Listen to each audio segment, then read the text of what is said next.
And now your host, Danny Diesel. Man, did you guys happen to catch AEW Dynamite Wednesday? I thought it was a pretty good show myself. Jon Moxley, Shelton Benjamin. Shelton Benjamin just had the last 20 minutes to get that Continental title shot against Jon Moxley. Was he going to do it? Man, let me tell you, it was a hell of a match, start to finish. Moxley put on a hell of a show. Shelton Benjamin put on a hell of a show. Suplexes, punches, crazy galore, through the crowd, back into the ring. I think it was like 30 seconds on the countdown left. Somehow, Moxley got the pin with 5 seconds left, but showed the sign of respect and shook Shelton Benjamin's hand.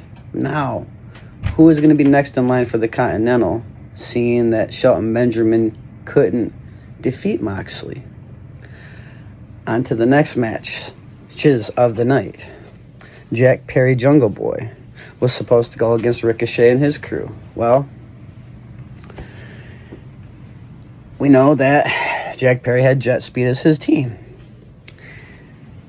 Don Callis put a hit out, or however it was, on the Jet Speed, or Ricochet did, that if Jet Speed didn't make it out to the ring, he'd had a bounty. Somehow, somebody attacked them. In the middle of this, they go back to figure out if it's all okay and who attacked him.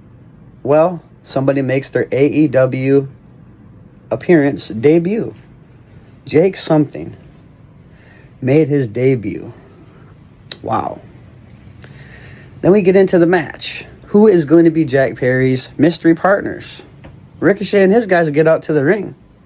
Now we see Jack Perry come out. He's by himself. The music hits. It's some old school music. Who could it be? It's none other than the Young Bucks themselves. The Young Bucks come out. Now I'm telling you, they put on a hell of a 3-on-3 match. Hell of a match. Start to finish. Another spoiler. Jungle Boy and the Young Bucks ended up winning it. Just for Jake something to come back out with the Don Callis family and interrupt.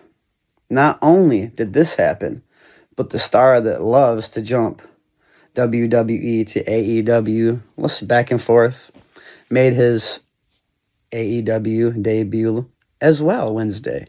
Andrade came back for the Don Callis family. Wow. That was a surprise to me in a way, but at the same time, it also was not. And then we had Willow trying to celebrate her TBS title. We knew Mercedes wasn't going to let that happen. Even though Willow invited her out, we knew Mercedes was going to plead her case, how she didn't lose, and this and that. Long story short, she got put through the cake. You don't always get your way. End of the night. My favorite match was the lights out, Falls Count Anywhere, no holds barred, Hangman Adam Page, Swerve Strickland versus the Ops. Powerhouse Hobbs and Hook. Man, we knew this was going to be a banger right from the start. It's AEW, they don't care.